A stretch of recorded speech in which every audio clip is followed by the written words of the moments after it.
Hello and welcome to the Etoft21sports Show for January 30th. How is everyone doing? My name is Eric. I'm the man behind Etoft21sports. We have an absolutely loaded episode for you today. My boy Bryce from the I Need It Sports Pod. Him and I are going to look back at the AFC and NFC Championship game. Really excited to hear what he has to say. He was actually, as a Chiefs fan, in attendance at the game. Interested to see what he has to say about that. Plus, we'll share some Super Bowl bets. Gino will have his horse racing bet of the day. Before we get all that, thank you to Parlay Play, the sponsor of the show. If you're not using Parlay Play, you're really missing out. Go to the App Store, download the Parlay Play app, use promo code NFL Betting Blitz for a 100% deposit match. If you're watching on YouTube, click that link in the description below. Now let's shift our attention over to Gino from the That's What G Said podcast and see what we are betting this weekend over at Oaklawn Park. Huge weekend of racing all over the place. Aqueduct has some big races. Santa Anita has some. Gulfstream has some. And so does Oaklawn Park. That's where we'll head for our best bet this week. And we're going to look at the daily racing form, past performances, like always. DRF.com if you ever need any help playing the races. Saturday, February the 3rd, let's go to race number 11. Kentucky Derby points are on the line, so you may see some of these horses later on in the year in the Kentucky Derby. And in this particular race, it looks like a lot of these horses are fast early. That's their running style. They're front runners early. You look at a horse like Maycox Bay from the inside. He wants to be close up. I don't think Charleston wants to be too far out of it. Otto the Conqueror, he's really quick. Winstock, he wants to be forwardly placed and right on the lead. Carboni, he does as well. And even towards the outside, you see Mystic Dan. He wants to go. He wants to be forwardly placed. Just Steel doesn't want to be too far out of it. They should be going very quick early on. It should set up really well for a horse like Liberal Arts. Look at the progression that he's shown throughout his career. He got better as the distances got longer, from 5 furlongs to 6 furlongs, then 7 furlongs. He broke his maiden after finishing second and third in his first couple starts. Then in the Iroquois on September the 16th, he finished behind West Saratoga that day. He had a brutal trip. He was trying to move up the inside. He got stopped badly. He was shifting around, looking for room. He got stopped again. It was not good. Then he came right back and he finished awesome in the street sense on a sloppy racetrack, winning that day. He will come closing late. He just needs to get the right type of trip, and on paper, it looks like it'll set up very well for Liberal Arts. He's 8-1 on the morning line. If we can get anything over 5-1, I think that's fair value on Liberal. That's Saturday at Oaklawn Park. Liberal Arts 8-1 on the morning line. Anytime you need any help with those races, drf.com, that's the place to be. Good luck to Eric with all your plays this week, and good luck to everyone else out there. Make sure you tune in for the best information in sports right here each and every week. Make sure to give my boy Gino a follow at It's Me, Gino B on X. Now let's shift our attention to the NFL, and let's welcome my boy from the I Need It Sports podcast, Bryce, to the show. Bryce, how you doing, my man? What's up, Eric? Happy to be back. Obviously this weekend got two separate, outcomes for our teams.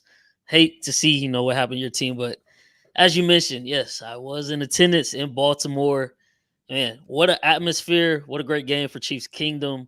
Walking in, fans were great, but there were fans that heckled me. I think when I first walked into the stadium, matter of fact, let me just start at the airport walking in, trying to find my Uber. I had a security guard tell me to take my jersey off, burn it. Another lady said, "Boo you," and I'm walking, like half paying attention, looking at signs, and she says it again. So I turn, I look, and we lock eyes. She said, "Yeah, boo you," and I was like, "Okay, it's gonna be that type of day." It was actually quite a lot of Chiefs fans on my flight to Baltimore, but getting in the stadium, trying to find my seat, I was told, "Boo, you're from Missouri." I'm not from Missouri. I'm from Texas, so that one didn't get me. But yeah, stood tall. One Chief fan in vicinity of probably hundreds of Ravens in my section. I think there was probably only like 5 other Chiefs fans, and we took home the dub, silenced all of them. Vlog will be dropping later this week on the I Need a Sports Pod channel, so y'all can kind of take a background look at everything I went through Sunday, and it was a great experience, man. First NFL playoff game too in person, so couldn't pick a better one to start. I mean, I think this is the burning question everyone wants to know. Did you have any crab cakes? No, I didn't have any crab cakes. I should have though, just to mess with people, because I know I want to say the owner of the famous crab cakes place down there. He had hopped on Pat McAfee's show earlier in the week and basically promised, like, hey, Ravens are gonna win this.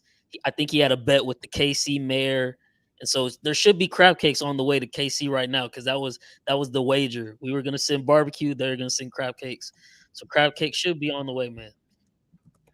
So we have a couple questions. We'll hop into those before we jump into our takeaways. With Ben Johnson deciding to stay in Detroit, can the Lions get back there next year? I'll let you answer this one. It's tough. It's this is a league of parity. You don't want to fall into that trap where it's like you get so close and then teams will be like, "Hey, we'll be here next year." Dan Campbell kind of touched on that in the post-game press conference.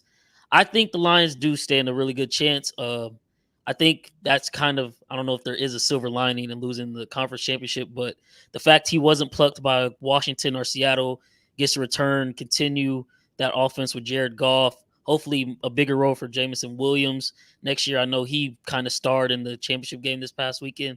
I think it'll be good, and y'all will have a good chance to run it back. But obviously, like year in, year out in the NFL, it's one injury here, one injury there, or something could derail your whole season. So you just got to keep your fingers crossed. But definitely like the fact for y'all that y'all get to keep them.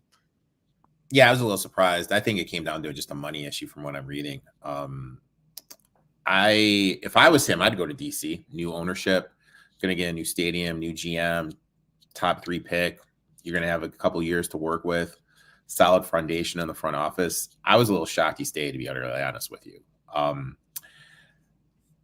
This is my takeaway, so I'm going to let you take this one. Thoughts on the 4th down coaching decisions? Oh, man. Okay, so I'm conflicted because I seen some of your tweets, so I know how you're feeling a little bit. Yeah. The first one, when the score is 24-10, first drive of the second half, I actually like that one. I like that decision because analytics say there, you go for it, you go on to score a touchdown. Obviously, nothing is 100%, but you're got a 99% win chance right there if you score in that drive. Has a great play call. Reynolds drops the ball. Second one, when you're down 3 and you just need the points, I think you got to take the field goal there, obviously. Now, I know your kicker has some issues. I think he's like, I saw 48% from like 40 through 50 yards and like even worse, 50 yards and beyond. But you got to live with those statistics. Let him try to kick it, live with the results, because at that point, you tie the game. You might put some pressure back on to San Francisco. You turn the ball over on downs again there, and then all the momentum is completely gone from the game. The team is over on the sidelines, defeated. San Francisco marches right back down the field and basically ices the game with another touchdown. And it's tough. Obviously, in hindsight, that's 2020. But it's kind of like live by the sword, die by the sword. Like, that's what makes Dan Campbell the Lions who y'all wore this year. Y'all been doing it all year. You did it in the playoffs. Like we talked about on my pod last week. You guys have been doing that both games in the wild card divisional, and it's been successful, and you've been winning. You had all the answers. And Sunday just didn't have the answers. A couple crucial drops, crucial turnovers, and swung the game back in the 49ers' favor. So I don't like them. I don't like the second one really, but if the way Dan Campbell is, I can ride with his decisions. Dave Kozak chimes in, truth, Reynolds needed to make that catch. Great pass. Matt Clay chimes in, Ravens always seem to come up short. Where do they go from here? Do they need a running back? Yeah, I feel like I've been seeing some rumors. Derrick Henry, I know obviously he's done in Tennessee. He wants to win, so I don't think he would be asking for too much money.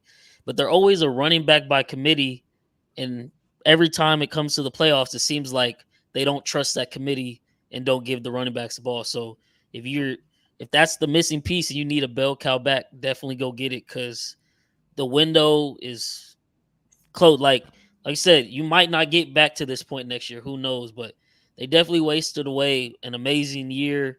I was shocked to see them, not run the ball, considering, our DVOA against the run.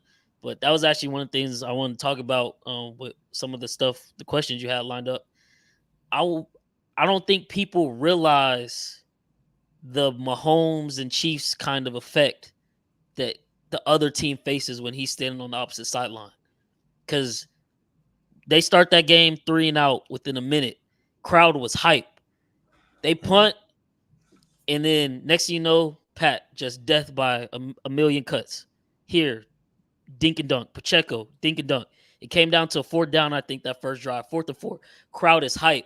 And I literally have myself videoing it on camera like, this 4th down, this is where the real MVP comes out. He's about to silence him.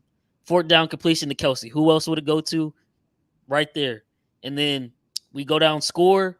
Lamar comes back. He makes a great play on that touchdown pass to Zay Flowers.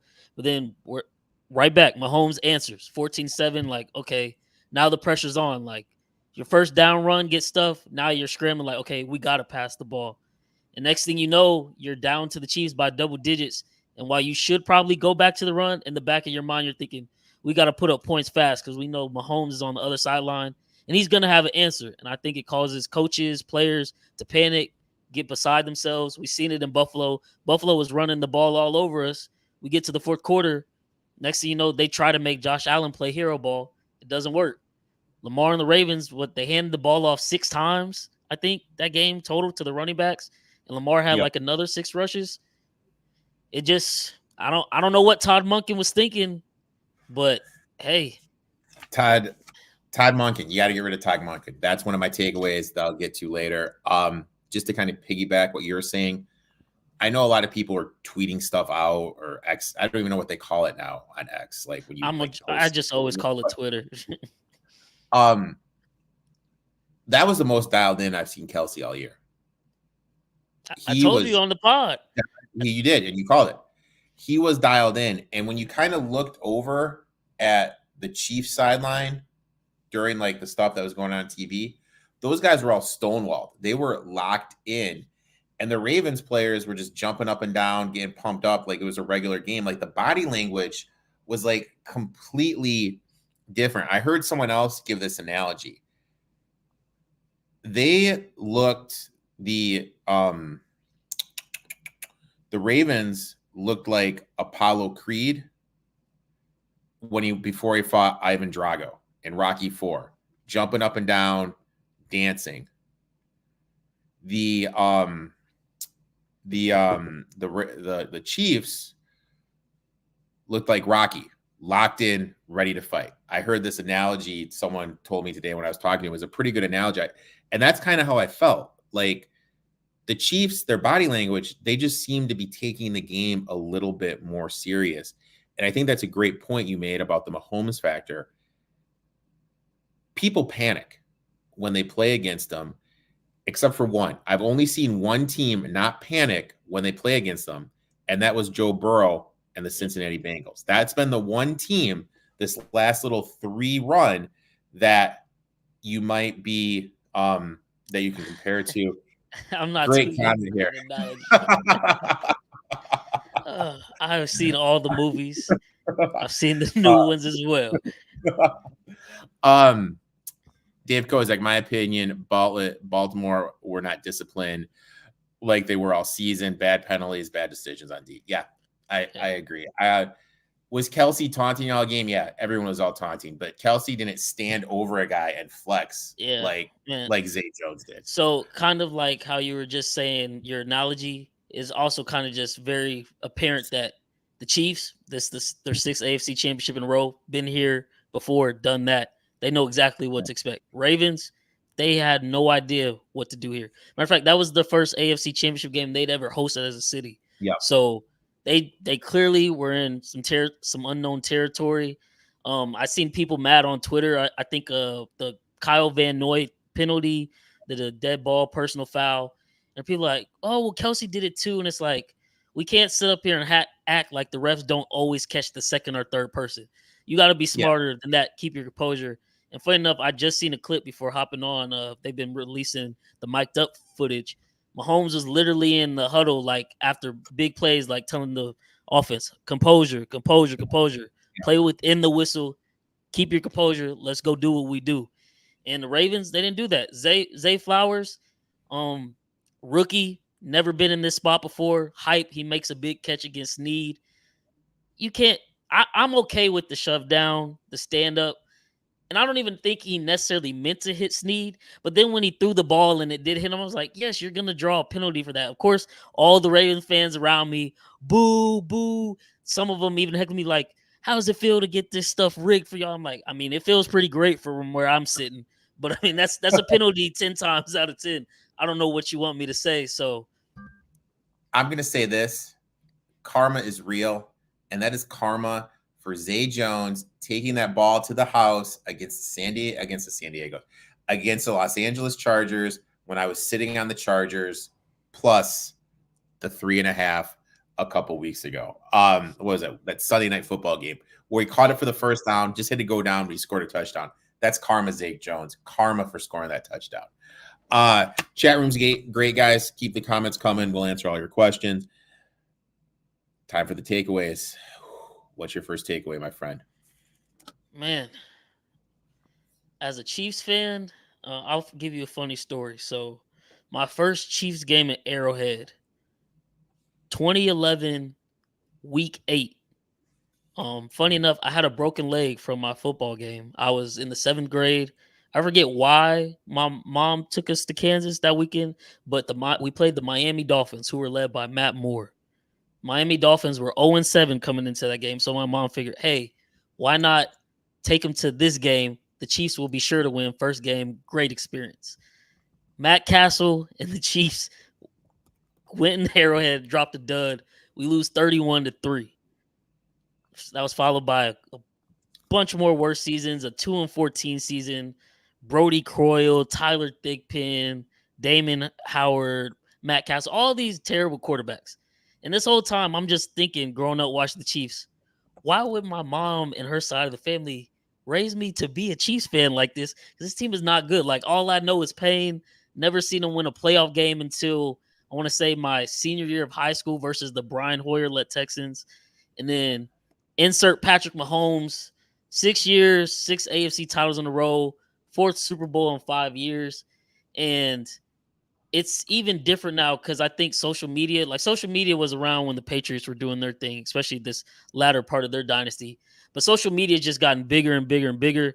And I'm 25, so I've kind of seen this growth of Instagram, Twitter, all that, like from its beginning stages. And there's so many more people on the app, and it's so toxic with all the fans and trolls and bots.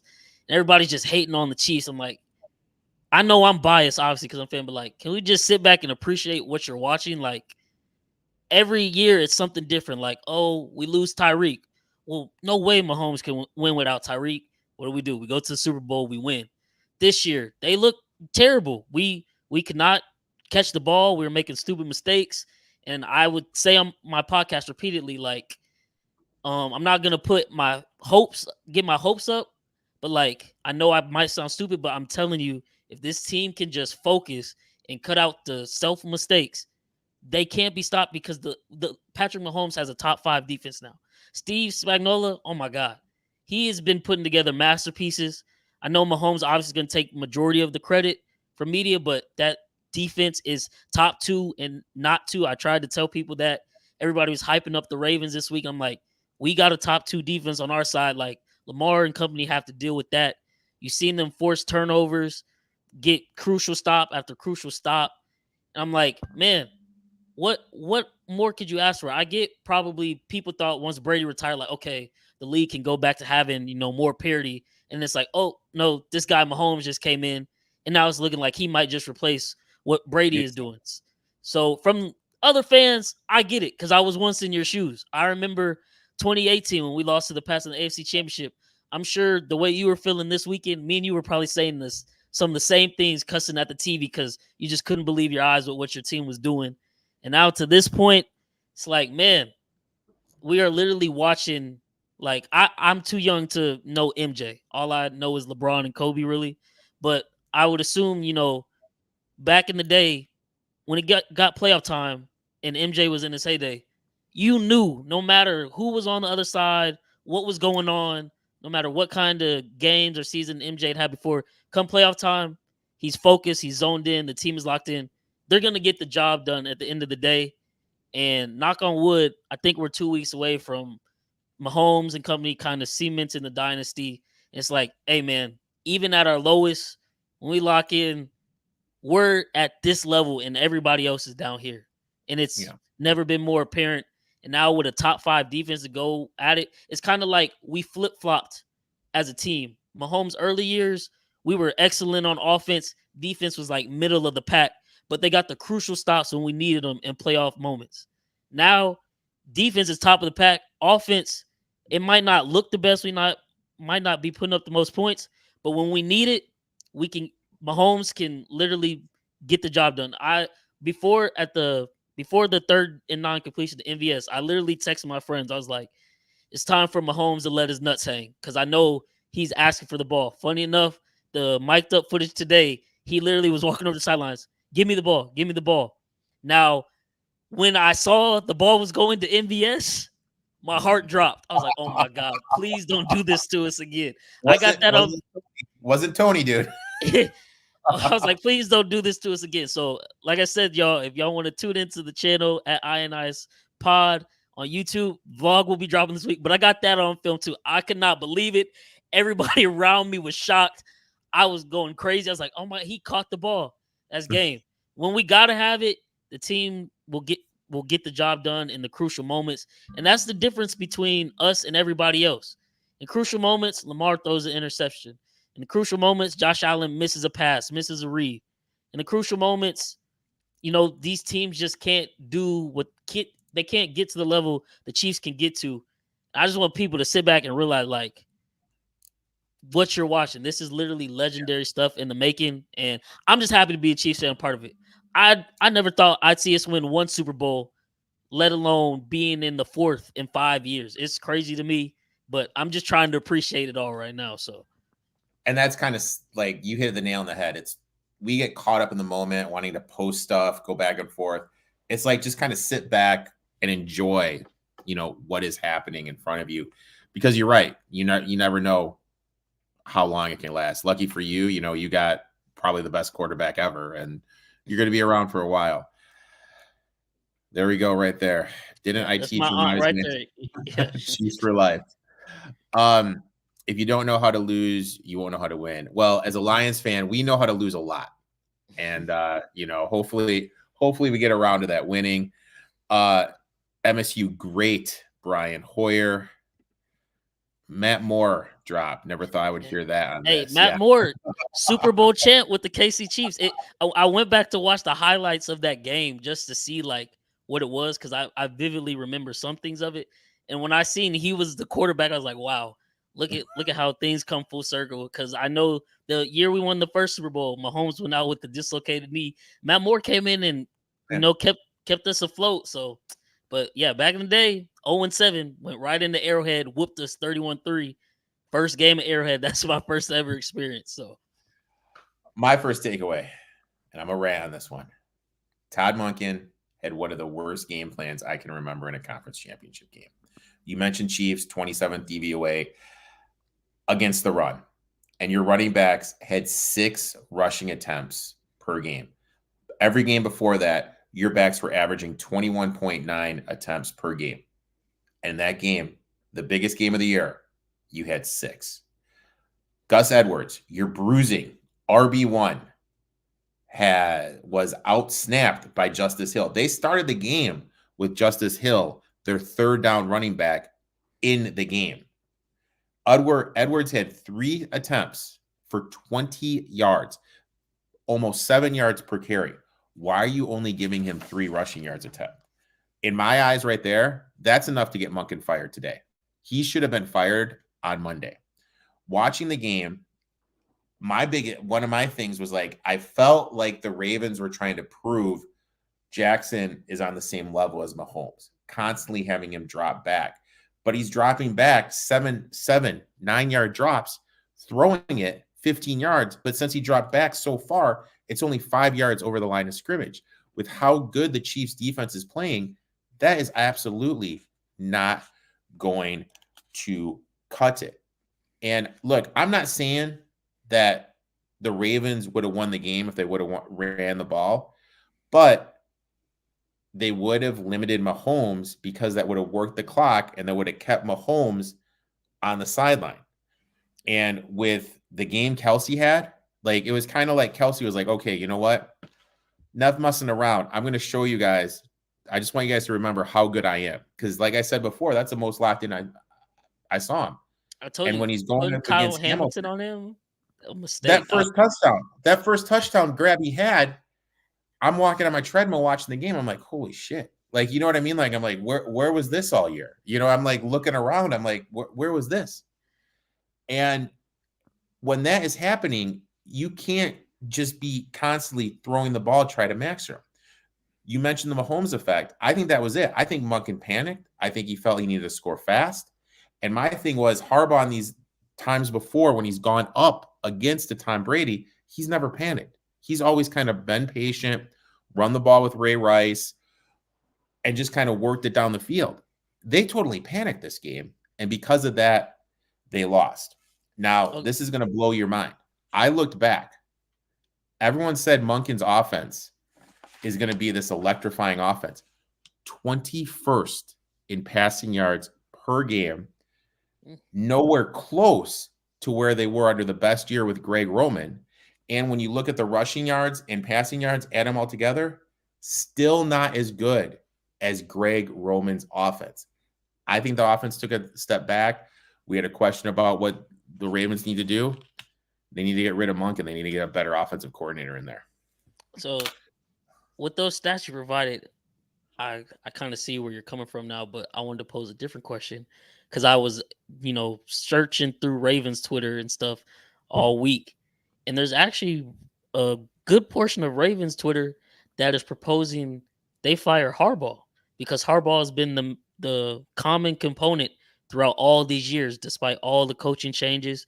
It's still him, and they've come up short time and time again now in the playoffs over the last couple of years. And some of them seem to be fed up with Harbaugh. And there were even some that were saying either put Harbaugh in like a GM type role and make McDonald the coach or just fire him completely. I mean, I think I hate the Lakers. I mean, I totally agree with what you just posted.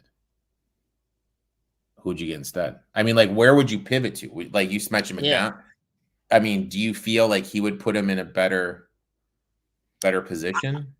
Like, I don't know, because he led the number one defense or had the number one defense this year, obviously, but I feel like that defense had a lot of talent, and Roquan Smith is arguably one of the best linebackers in the league.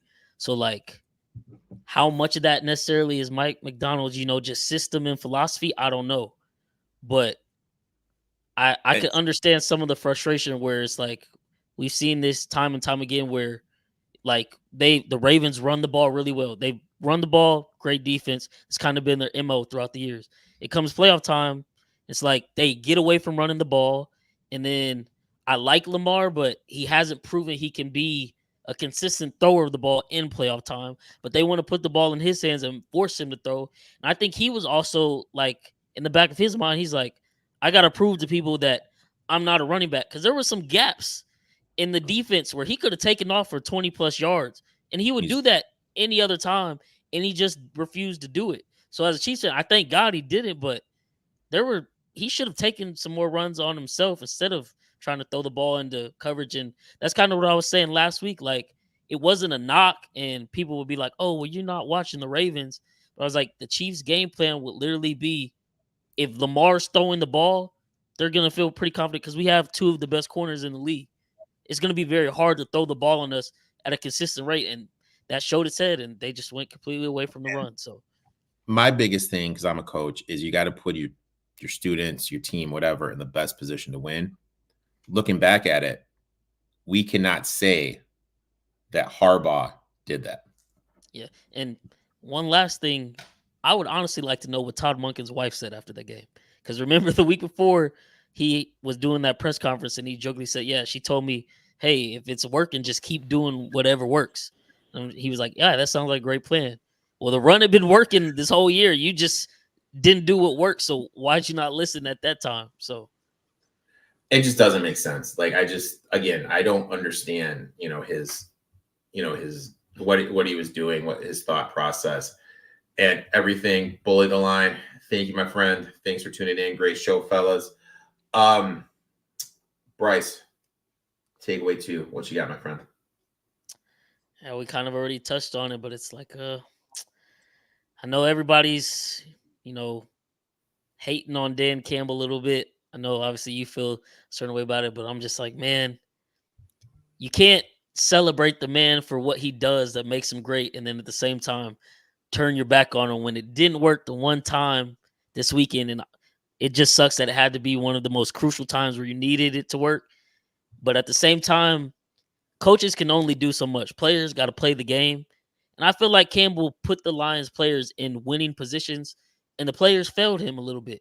Reynolds had a couple crucial drops. Even after the 49ers scored, make it 24-17, Jahmyr Gibbs fumble right in your own territory, score again. And then on Ben Johnson's part, why even go away from the run after that? Because it's still a tied ball game. Like you were still running the ball well, but he kind of went away from it.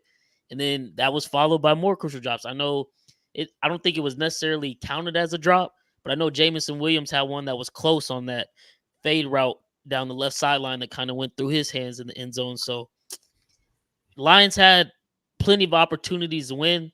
I don't think the 4th downs were the biggest thing. But like I said, I would have taken the field goal there when it was 24-27 on that 4th down. Because at that point, you need the points tie, keep the game, close. But hey, kind of like, me and my friends said all the time with the Golden State Warriors back in their, dynasty run. They would live by the 3, die by the 3. The Rockets, I'm a Rockets fan. We lived by the 3, and when they got to playing against the Warriors, we literally died by the 3. 0-27, Game 7 in Houston will haunt us to this day. But that's what we did. It worked all season, so it's not like you get to Game 7, it's like, let's do something completely different. No, you do what works, and you have trust that you'll get the job done at the end of the day. Lions players just didn't get the job done at the end of the day. But hey, sometimes that's just the way the dice rolls, and you got to keep it moving. So here's my thing. Now, week 15 preview.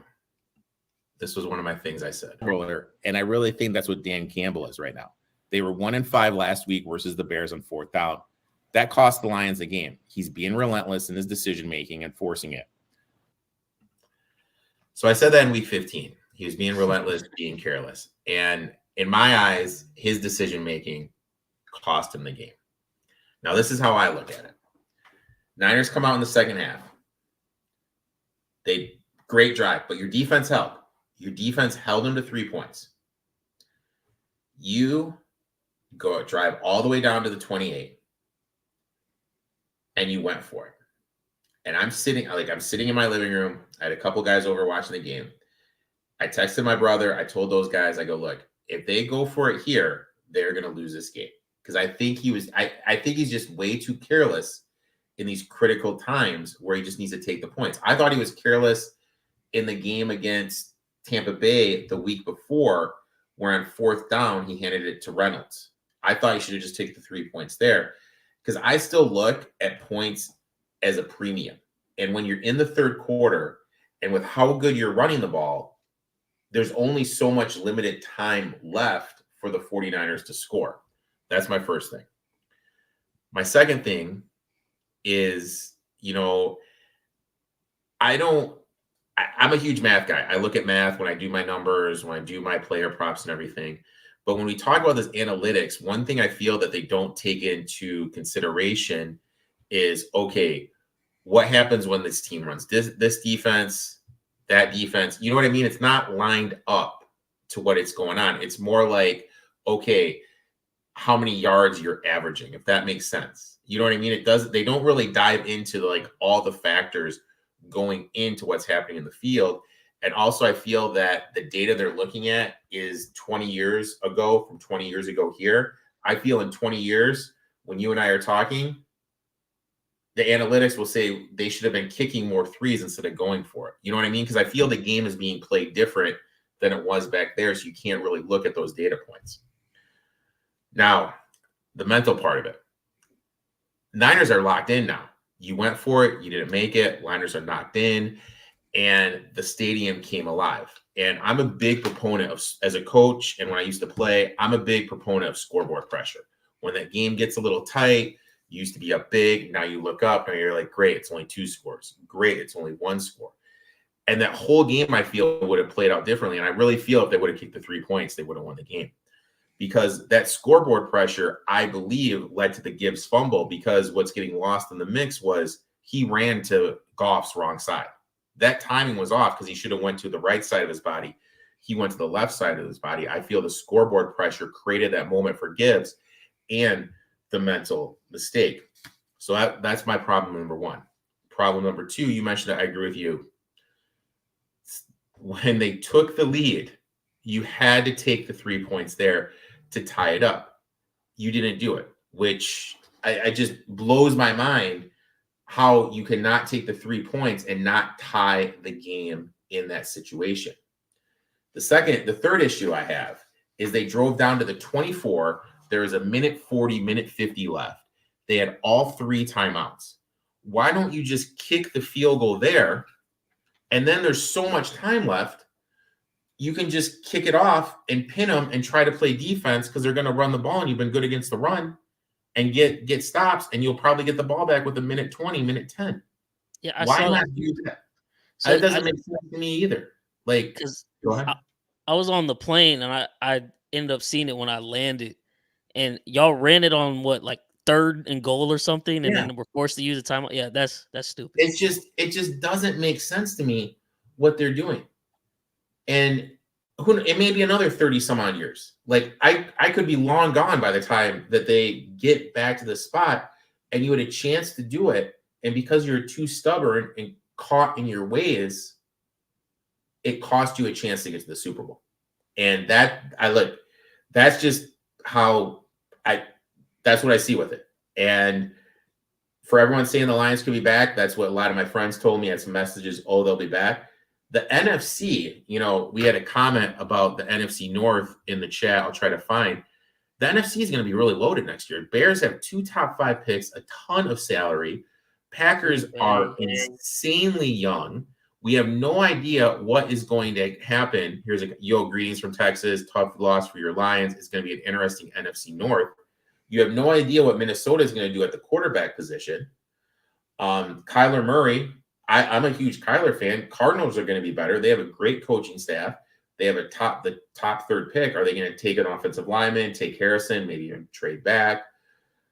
And then you got to figure the Giants will do something. Giants will be better. Cowboys are the Cowboys. Eagles will probably take a step forward. Commanders could be getting Jalen Daniels. Seattle, they have a ton of playmakers. San Francisco. Rams have Stafford and company. The NFC is just loaded, so you don't even know if you're going to be back in this position. So I just look at it. You had an opportunity. Take the points. Just play it smart. This isn't week 13. You're in a win or lose situation. Take the 3 points. It's still a 3-score game. You played football. You know that you're sitting on that sidelines. Even if it's just 3 points, you're like, great, we're down 3 scores again. Mentally, now you're like looking at the game a little bit different. The whole mental focus changes.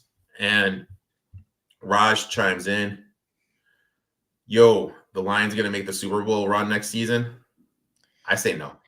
It's tough, man. That kind of goes back to what I was saying. Like, appreciate what you're looking at in the Chiefs. Like, that's not a normal thing. Like, people will sit up here and try to say, like, oh, well, this will happen in the AFC and Mahomes will eventually fall off. And here we are again. And it's like, you see teams year in, year out. You see the first jump, Houston Texans this year, they made that jump. I think CJ Stroud is a baller. I think they'll be really good next year again. But there's a chance they couldn't be. They still got a tough division with the Jags. I think the Jags will, get back to what people probably thought they could have been this year. Anthony Richardson is a complete wild card, but I think he's going to be good with Steichen over there in Indy. So it's not guaranteed there. One of the more famous teams in recent history that comes to mind is the Jacksonville Jaguars. That 2017 year, they have the Patriots on the ropes, and everybody's like, oh, next season they'll be back. And never again. And that team blew up from inside, and everybody, Jalen Ramsey's traded, Calais Campbell traded, never again. And it's Miles like, Jack never the same. yeah. Thanks for the reminder. I had them 60-1 to win it all that year. Thanks for the reminder on that. I totally forgot about that. I had them 60-1 that year. Yeah. Still bitter about that. But no, that's the thing. Like, and look, dude, like, this is the fun thing about sports. Like, everyone can have opinions. There's no right or wrong opinion at the end of the day, but it's always fun just to hear people's different point of views. So, now we reach my favorite part of the episode, the betting part. Wasn't my favorite part for last week, though. I'm going to be bringing up here the results from last week's show. And Lady D had a great one. She had Montgomery anytime tutty plus 170. Pacheco anytime touchdown plus 120 as winners. She had Lamar Jackson over 1.5 TDs. Obviously, that Zay Jones TD fumble killed her. I had Lions plus 7, winner. Ravens -3, Edwards over 41.5. Obviously, not the best for me, but you know what? The best part about gambling is there's always other stuff to gamble on. Let's jump right into it, my man. Yeah, this first one, we are on the same exact one. I got a little better number, though. I was pissed I didn't get this right off of openers.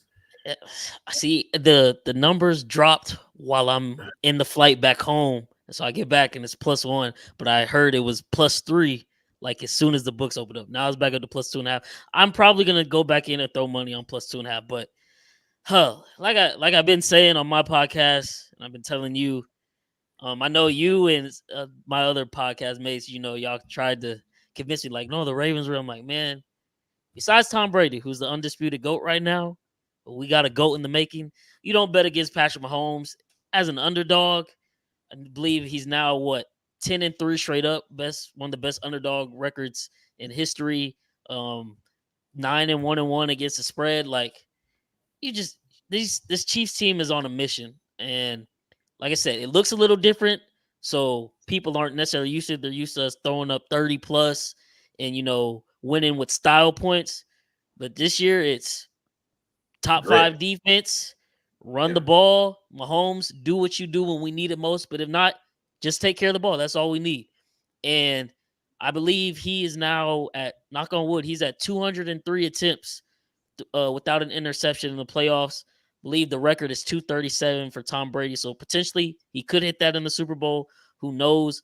The last 6 games of the playoffs, so dating back to last year, 6-0 with 11 touchdowns, no interceptions. In this playoff run right now, he hasn't even had any turnover-worthy plays. So we take care of the ball. We feed Isaiah Pacheco, rely on the defense, control the clock a little bit. Come on, man. I think the way the 49ers have been playing these playoffs, that was one of the things that I didn't like about the fact that Dan Campbell did choose to go for it. Because I feel like if you go up or you go into that fourth quarter up on the 49ers, that doubt starts to creep back in their mind because that stat of Shanahan being like what is now 1-30 from the game last week or 2 weeks ago versus the Packers. Can we do this again and like come back from deficit? But the 49ers end up coming back basically in the third quarter alone, and now they're flying high headed into the fourth. So, yeah, if they're going to let the Chiefs get out to an early lead and have to rely on Brock Purdy, I like my chances with that Chiefs defense and Mahomes to take care of the ball. And I'm not going to lie, Mahomes has given Kyle Shanahan 49ers team problems ever since he stepped foot in the league. I remember that's one of his I'm here, welcome to the NFL moments is I think it was his 3rd game in 2018. He's scrambling around in the red zone, does like a full 360, comes back, hits Chris Conley in the corner of the end zone. It's like, oh God, like we got a dude at quarterback. Alex Smith can never do this. So I think we're gonna get the job done, go back to back, complete the dynasty. It just feels like, Mahomes and them, they're on a mission. Kelsey on a mission. I know he didn't skip that record for 1,000 yards in the 8th consecutive season for nothing. I told you he was going to come back, playoffs ready to go, and I'm excited for Super Bowl Sunday, man. Most focus I've ever seen him this season. Great question here from Let's Make Some Money on Twitch. Would it be better to bet the Chiefs money line or Mahomes MVP? It's not, I'd probably say it's 75-80% that the Chiefs win, Mahomes wins the MVP. Just kind of looking at the Chiefs players, I think the only ones that will have value would be Chris Jones. I think if he has like 3 or 4 sacks, he can mess around. He could win MVP. If it's like a defensive game, but I don't think it's going to be a defensive game. I think Chiefs are going to be able to score points. So then that leads me to Kelsey, Rice, Pacheco, or Mahomes. For me, if I were doing it, what I would do is I would put a 2-unit play on the Chiefs money line, and then just like depending on the prices, like a tenth, maybe a quarter of a unit on those other guys to win MVP. Just because if I kept the game for the Chiefs to play, I think that would be the best way to do it. And I wouldn't even do Mahomes because it's going to be so low of a price. I don't think you get true value if you're going to bet like that. What say you, my friend? I would take the money line too, because oddly enough, like I just explained, the way we play offense this year, this is probably the year, if any, where Mahomes wouldn't get MVP. Like if you take the game last week versus the Ravens, that's the Super Bowl. Travis Kelce wins Super Bowl MVP. 11 targets, 11 catches, over 100 yards, 1 touchdown. Mahomes only has that 1 touchdown, and the rest is just him game managing, keeping the ball safe, and we're giving the ball off to Pacheco. So I really think Pacheco and Kelce would be the plays if you want to sprinkle on a Super Bowl MVP with some value, because I feel like the game is going to have to go through them. And then Mahomes, obviously, just off the name value, you want to take that, but I think he's gone like a record, like 9 or 10 games this year where he hasn't even thrown over 1 touchdown pass or 2 touchdown passes. So he even messed up one of my plays this past week. I had him over 240 yards and 2 touchdown passes. Hit the 240 over on that last play to MVS, but we didn't get the second touchdown. So definitely more value in Chiefs ML. I'm looking at it right now. Mahomes is on I just pulled up FanDuel. Mahomes 140 to win MVP. Chiefs plus 112. I'd just play the 112 because, like you said, if there's no guarantee Mahomes will win it. These are the interesting ones. Kelsey's at 16 to 1 to win MVP. I think that's worth a play. I think Pacheco at 35 to 1 is worth a play. I think Rice at 70 to 1 is worth a play. And I mean, throw in $25 on Chris Jones at 140 to 1, I think is definitely worth a play. You know what I mean? Just because he could mess around, because that guy is a beast. And the only person on that line that you really fear is Trent Williams. You can just line Jones on the opposite side of him. Yep. Look, I got the Chiefs at 2.5. I like them at 2. I totally agree with everything you said. Here's some trends. Last 20 years in the Super Bowl, favorites 35% at ATS. That means dogs are 65% ATS. 1 seeds in the Super Bowl are 42.9% ATS. 1 seeds as the favorite in the Super Bowl, that drops down to 25% ATS. Your boy, the GOAT, Patrick Mahomes. And real quick, did you see that segment? I like it. Someone posted on TikTok. Tom Brady was walking through the zoo with somebody. And this guy goes, "Oh yeah, we've reached the Mahomes exhibit," and it was the goats. That was kind of funny. Mahomes 12-5 ATS in the playoffs for his career. That is 70.6% ATS as a dog in his career, regular season and playoffs. 10-1-1. That is an insane 90.9% against the number. Also, you mentioned him throwing the ball. Niners defense has given up a combined 233 yards per game to Goff and Jordan Love. What is Patrick Mahomes going to be able to do against this defense? Also, I think the Ravens kind of expose this Niners, how they have no safety play and you can attack them over the middle. I've been hyping up Lenore, and that's where he lines up. I think Reed is going to sit back. I think he's going to see that you can exploit the middle of the defense and look to take advantage of it, look to pick on it. Now, why is this important? It forces Warner to go over to Kelsey, because if that's where you're guarding him, he's not going to be able to come up and stop the run. And just a little stat for you, Last time Kelsey played against Warner, just a business casual 6 receptions for 98 yards a couple years ago. Yep. And then we get to this running game. I don't think they're going to be able to stop the run, which I have a play for a little bit later, and I know you do. If they're able to run the ball, keep Debo and crew on the sidelines, the middle of the field's open. Look, I think the Chiefs win this game. I locked them in at +2.5. I'd sprinkle on the money line. Yeah, I hate to say this, dude. I probably have an old Chiefs jersey somewhere. I'll be rocking my Chiefs jersey, my man. Let's bring another championship. You can be home Red here. Kingdom for the day. We welcome all takers. Next one, and I like this one a lot, my friend. Nice little +127 parlay. Lay it on me, big dog. Pacheco over 60.5 rushing yards, anytime touchdown. Like I said, I've been big on this all year. You guys, my friends, you guys, my family. It drives me crazy when we are 3rd and 1, 3rd and 2, and Reed pulls out some jet sweep, reverse fake, pass, line Mahomes up every. I'm like, just hand the ball to our workhorse. Let him do what he does. As the season has went on, seems like Reed might be listening to me. He's giving Pacheco the ball in those situations. We're feeding him nice and early from the very start of the game. Think that 49ers run defense is, just as suspect as their pass defense. You see what Montgomery and Gibbs were doing. Jamison Williams, 42-yard run on that opening drive for a touchdown. I think Pacheco, man, they say he runs like he's pissed off at the ground. I think it's going to be a big day for him, which is why I said you might want to sprinkle on his MVP, because if we get down in the red zone, he has potential to get 2 touchdowns possibly if, we're not trying to do all the cutesy fancy stuff. But you never know with Andy Reid. That's the one problem. But I really think, if we want to have a successful game, it starts with Pacheco and, controlling some of that clock, keeping the 49ers offense off the field and, making Shanahan in his mind panic because, like, if we're grinding clock away with Pacheco, we score touchdowns. Now it's like, okay, well, I can't use Christian McCaffrey in the run game. And like I said, Brock Purdy, I'm not saying he's bad. He's top 5 MVP voting this year. He's had a great year.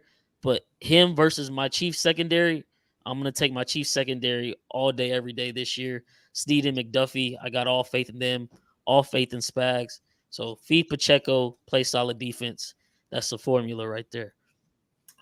So it's like everyone's just bringing up every bet I lost that I freaking pisses me off about when I think about it.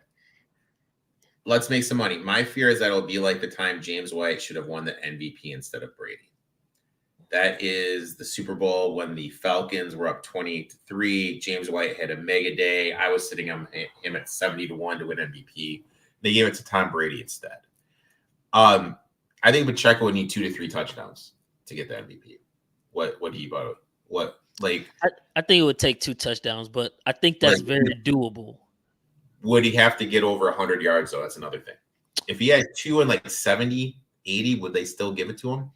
I think so, because I feel like if he has 2 touchdowns and about 80 yards, I bet Mahomes' stat line looks something like 210, 220-ish, 1 touchdown, 17 for 23. And like, while that's definitely solid numbers, Pacheco's has 2 of them and at least 80 yards rushing. I feel like it's got to go to him. Now, I don't know, who even actually decides the MVP voting for the Super Bowl, but I know obviously Mahomes, he might pull more weight in that category. But I feel like if that's how the game plays out, it should go to Pacheco. All right. I have a Pacheco bet a little. You know what? I'll give my Pacheco bet right now. I did Pacheco over the 66.5 yards rushing. This is my thought. He's gone over this total 4 of the last 5 games. Has gone over the total every game in the playoffs.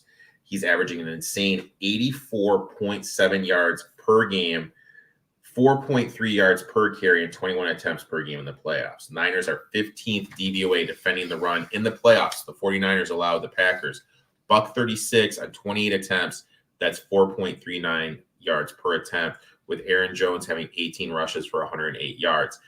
Against the Lions were able to run for 182 yards and 29 attempts, averaging 6.3 yards per attempt. with Montgomery having 15 attempts for 93 yards. This 49ers defense can be run on. Also, one thing that your boys are starting to do, they're starting to go a lot with more heavier sets, a lot of 2 tight end sets, extra offensive linemen. And we can see that's leading to more success in the rushing game.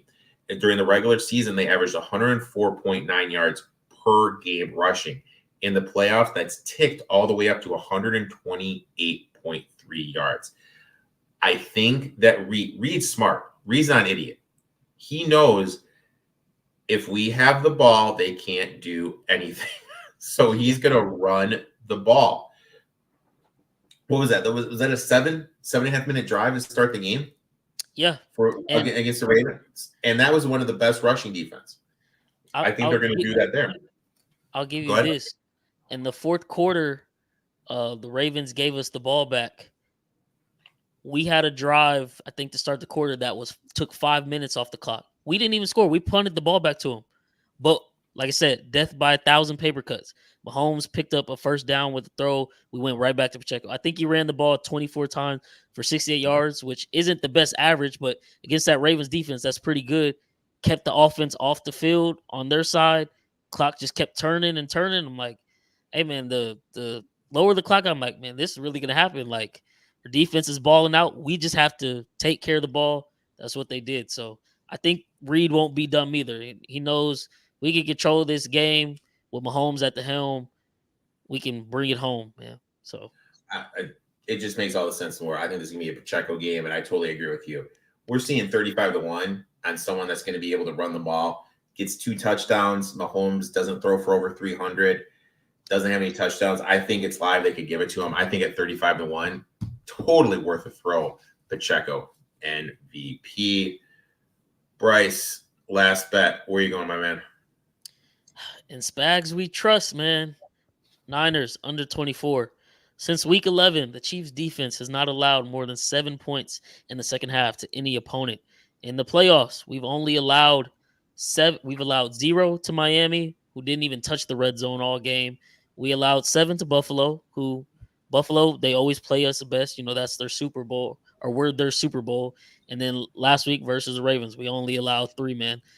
I don't know what Spags is, necessarily.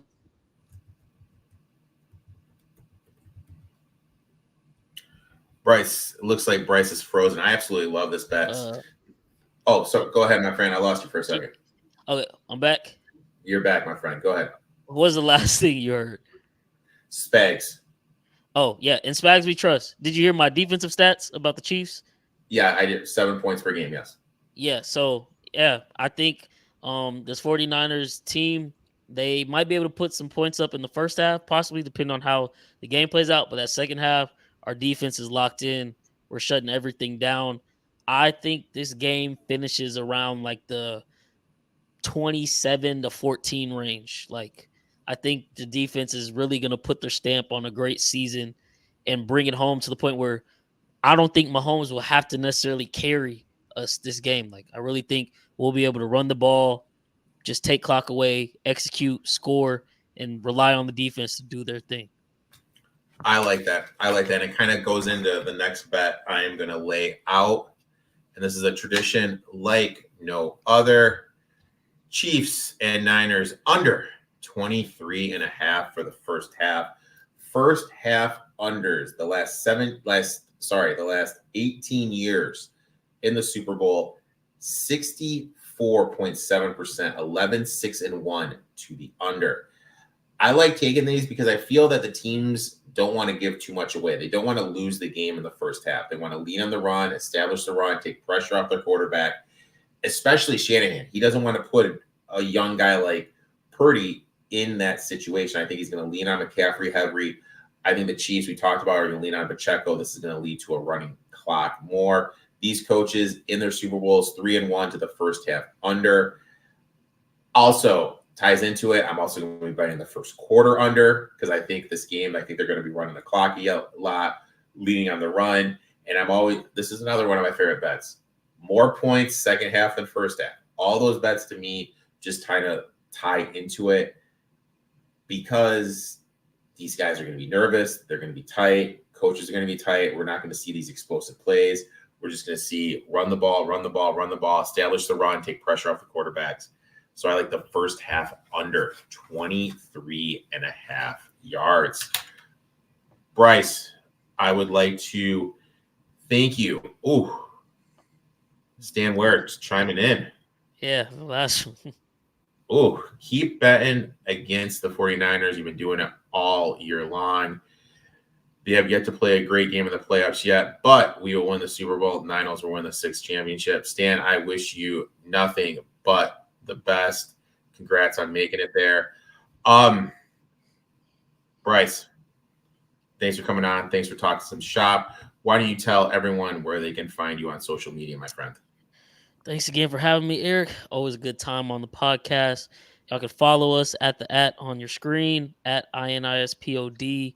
Follow us on YouTube. Like I said, I made the day trip to Baltimore this weekend. Saw my Chiefs pull out dub. So gonna be dropping a vlog this week of that, and then we'll kick back up the Super Bowl episode next week. Probably hope to have Eric on that. So definitely, if you're listening over here, come tune in over there. We'll be giving out some of these same bets and kind of talking more of the game, as it'll be closer then with everybody else on my podcast. But yeah, man, just excited. It's always weird this week, no football on a Sunday. And it's like I'm just ready for Super Bowl Sunday, and knock on wood, of course. I know you're a 49ers fan, Stan, but I feel good about my Chiefs, man. I just think Mahomes and them, man on a mission. We're watching a GOAT in the making, and I'm excited to see, what he does February 11th in Las Vegas. So, you know what? I will be on that podcast, man. Look, always enjoy coming on, talking to you and the rest of the crew. Make sure to give my boy Bryce a follow at INIS Pod on X. We'll be back next week with my boy Dave Weaver from FanDuel TV. Until next week, boys and girls, let's make some money. Let's cash some tickets.